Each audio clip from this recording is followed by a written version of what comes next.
Okay, actually, we just had a fresh deer coming in today, and I thought, this would be a great opportunity. For some of you guys that are wondering how we do the caping off of the face of a deer, so you can see in here. Unfortunately, I started before I thought of this video. That's why I kind of like stopped and brought the camera to shoot. So as you can see from the back side of the deer head, like from each side of the antlers, we make a Y incision, and the Y incision, as you can see, is just like the letter Y, and we continue it about like 4 or 5 inches down the back of the neck. Here I'm using a flathead screwdriver. It helps a lot actually, instead of using the scalpel alone to skin around the burrs of the antlers, which is usually the toughest part of the skinning. I usually use that flat-sided or flat-tipped screwdriver, push it forward and twist it. It kind of like peels it off. The skin is sticking around the antlers, not really hard, so with a simple push and twist of the screwdriver, you can easily peel it off. You can do it with scalpel, but scalpel tends to make a lot of little V cuts along the way, so we don't like that. So basically, with combination of scalpel and a screwdriver, you should be able to pull it off very nice and easy. So I'll let you watch because it's quite self-explanatory, and I'll just chime in whenever I think that there is something for you to know, and then I'll talk about it. Usually at the start of each incision, you got to use your scalpel to get yourself a little bit piece of skin so you can grab onto around the burrs or around the ears that you want to continue. You just usually use a little bit of a scalpel blade, especially when you want to go around the burrs. I'm going to show you what I'm talking about here.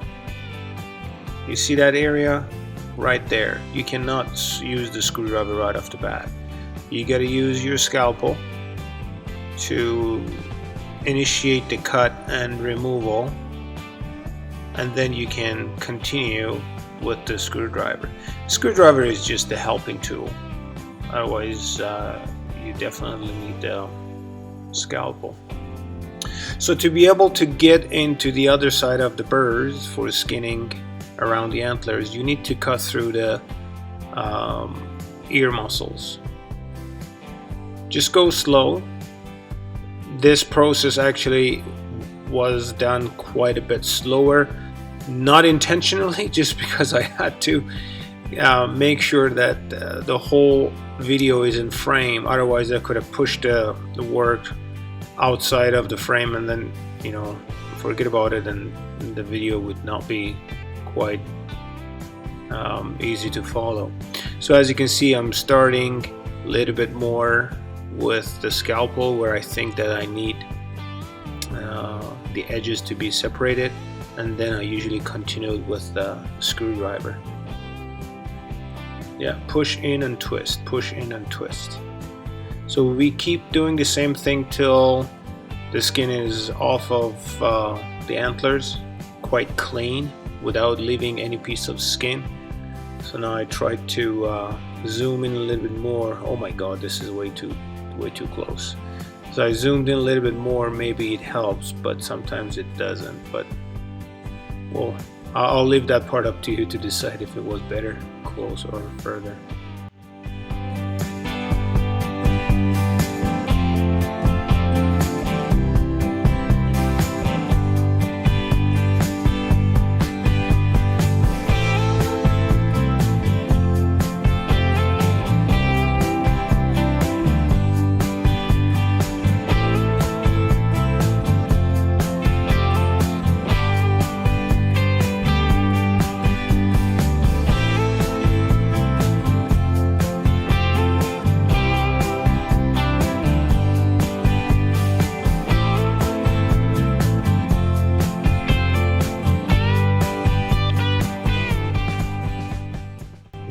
really do like that screwdriver when it's working around.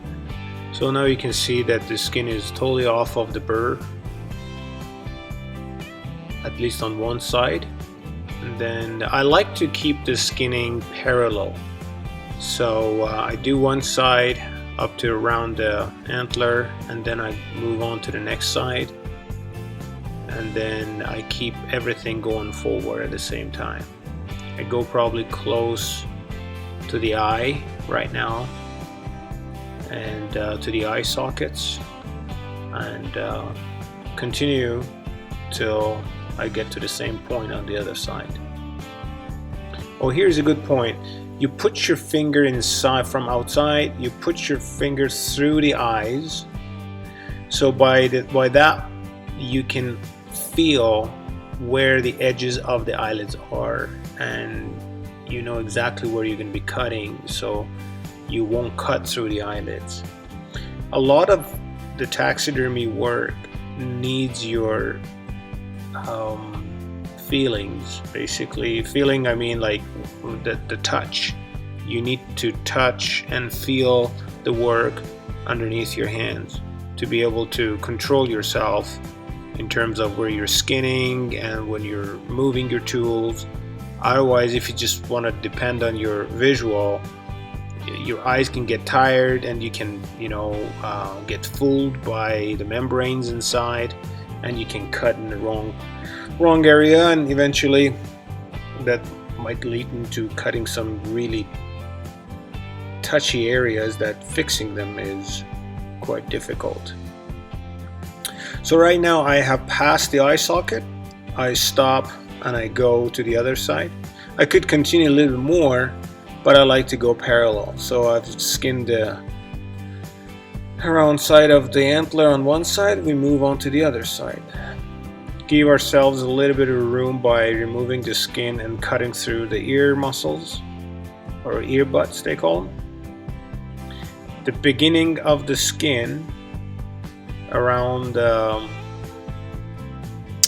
burrs, around the antler, as I mentioned, you got to give yourself a good start by using your scalpel right there. I put in the scalpel, separate it, keep skinning it with the scalpel for, I don't know, maybe a ½ inch or sometimes an inch, and then continue with the screwdriver.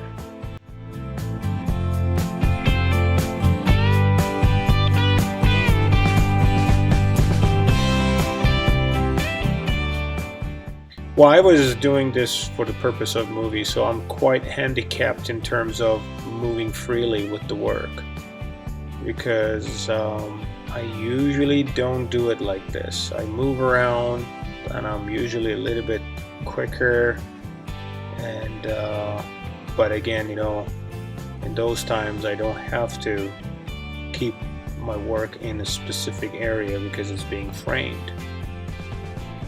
So this kind of like slows me down quite a bit.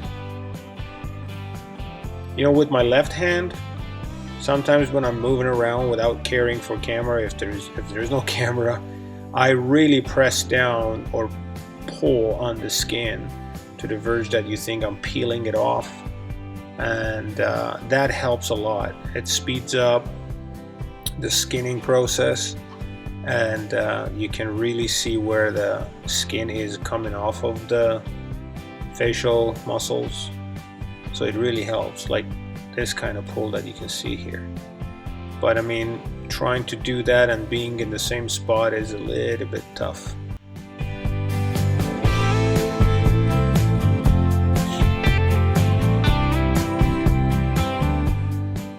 I see I haven't skinned enough with the scalpel around the antlers on this spot yet, so that's why I cannot really proceed with the screwdriver.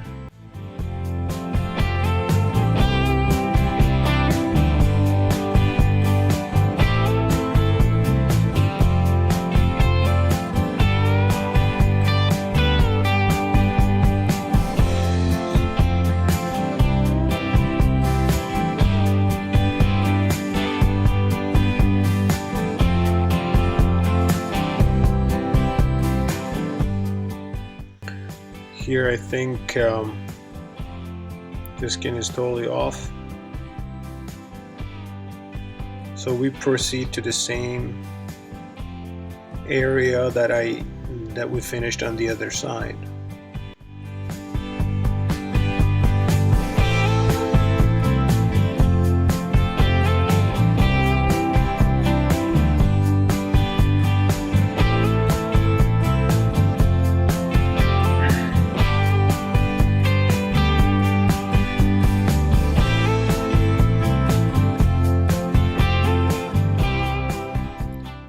Some antlers, if they're too large, they can really get in the way for moving around the face and head for skinning.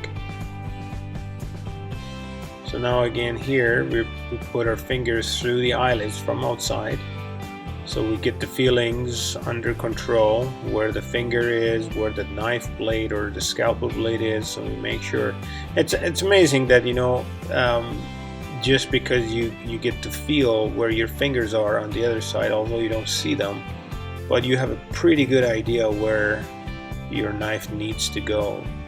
You can easily come with a lot of confidence close to your finger from the other side of the skin without cutting through, because you know exactly where you're getting too close. That's why you need to feel the eyelids in your hands by pushing your fingers through the eyes.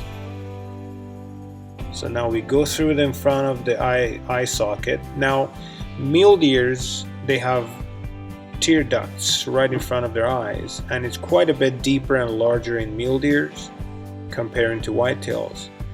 I try to show you two different ways here, a kind of the same but a little bit different. So on this eye, I start going inside the tear duct with a little bit of a scalpel to separate the skin, and then I use the screwdriver, try to dig inside and peel it off, because it's kind of like a round, deep piece of bone or part of the bone in front of the eyes that it's all grown in with the skin and tear duct material. So I try to peel that off. Just like that, and the rest can be done with the scalpel. As soon as you pass through that dent, if you want to call it, in front of the eyes, then you're back into dealing with taking the skin off of the muzzle. On this eye, on the eye socket, I try to pull the skin, like peeling it out, using less tools, hard tools. Basically, you're removing a fine skin, very soft skin. See how I peel it out? Part of it is peeled off, and then some of the tissue disconnection happens with the scalpel and a little bit of a screwdriver. So basically you can use, maybe it's not two ways, it's just one way, but maybe you can use more pulling, put some pressure on it, because you're skinning a very fine skin from bone. What other places, usually you have some sort of a meat and more cartilage around it, but this time, this area is a little bit different. So I stop skinning right there and then continue the skinning from inside the mouth.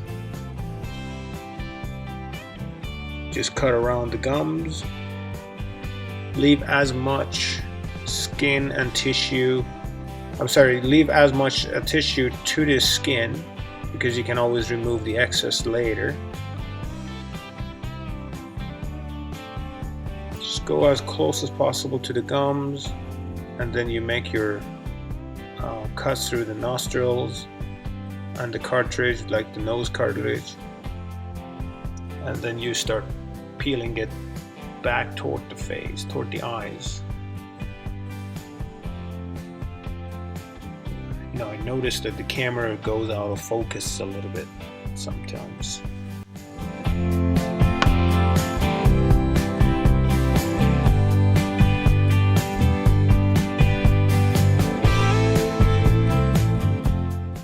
And then the lower lip, you open it just like this, and you go again as close as possible to the gums and the jaw, and leave as much possible, to be on the safe side, leave as much possible skin and tissue, meat and tissue to the skin instead of trying to leave it on the skull. This is just a safer practice. You can see the lower jaw is appearing right there.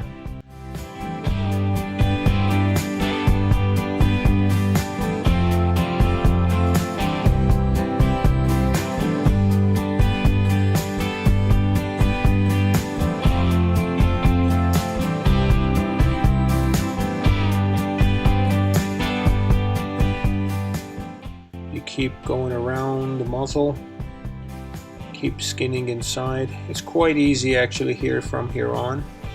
So as soon as on the upper part of the head, once I meet the other side that I skinned right in front of the tear duct, and when I can see that the skin is totally off the head, I bring down the face skin and pull it down over the muzzle. You'll see what I mean in a sec.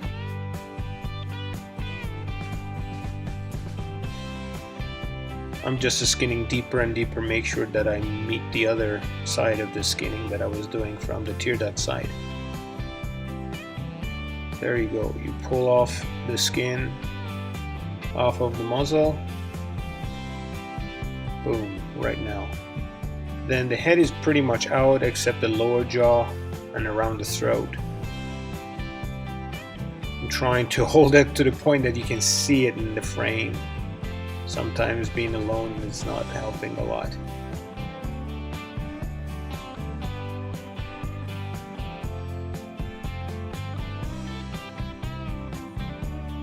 There you go. If you hold it like that, we're using the gravity for us.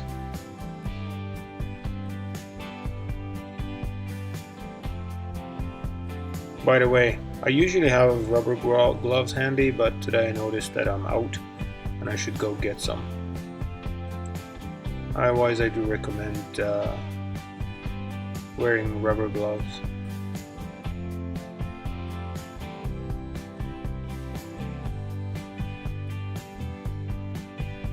Yeah, so this was pretty much it for today, and you can easily watch this over and over till you get the hang of it, and at least in your mind you know what you're supposed to do, and then all you have to do is just find opportunities that you can practice.